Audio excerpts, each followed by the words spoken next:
So Brie Larson's been talked about a lot lately, mostly because of Captain Marvel, but also because she's said some less than well thought out things. Especially the comment about white dudes reviewing movies kinda hit home. And I'll be honest, from the interviews I've seen of her, as a person, she's, well, not my favorite. But that's neither here nor there really, because I like her as an actor. And this is the first movie she's directed, and she also stars in it. Now the few reviews that had come out when I watched this weren't favorable. In fact, this is the lowest rated movie on IMDb I've ever reviewed. And the lowest rated movie I've seen in quite some time.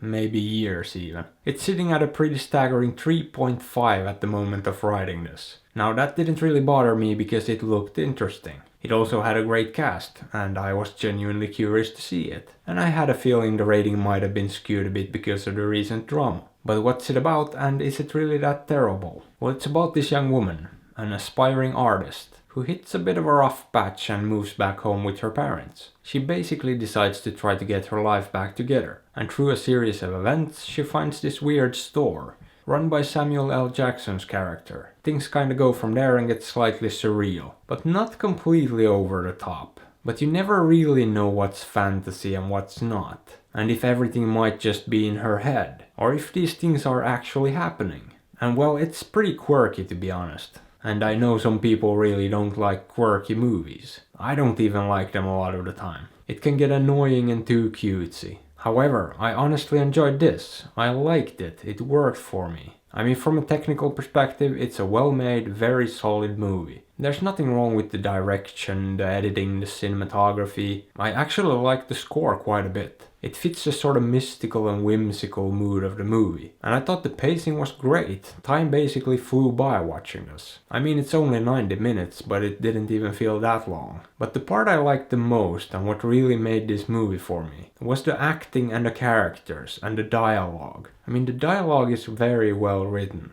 Kinda amusing and sometimes even genuinely funny. But the acting, the deadpan delivery of basically every actor in this, was just perfect for the tone. Even all the supporting actors that didn't have that much to do were really good. So either that was all written into the script, or Brie Larson knew exactly what she wanted from them. Either way, I loved the performances in this. Absolutely no complaints there. Now the story itself, I'm not so sure about. It's kinda whatever. I honestly don't know what exactly the point was, what it was getting at.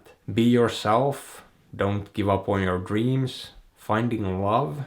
I'm really not sure. For a while there I actually thought it might be about mental illness and delusion, but I don't think it is. It did feel a bit ambiguous in that regard though. Or maybe I'm just an idiot, but yeah, the story didn't really work for me. But as I said, I still liked it for some reason. Probably because of the characters and the acting. I just found them to be fun to watch. And yeah, the great pacing helped too. So at the end of the day, I wouldn't call this a great movie, but it's definitely not terrible. And what can I say, I had a good time with it. To me it's a perfectly enjoyable, quirky little movie. And a pretty solid debut from Brie Larson. But would I recommend it?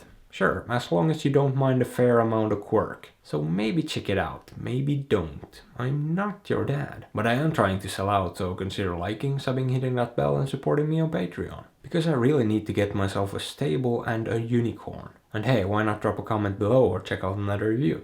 I'd appreciate it. Thanks.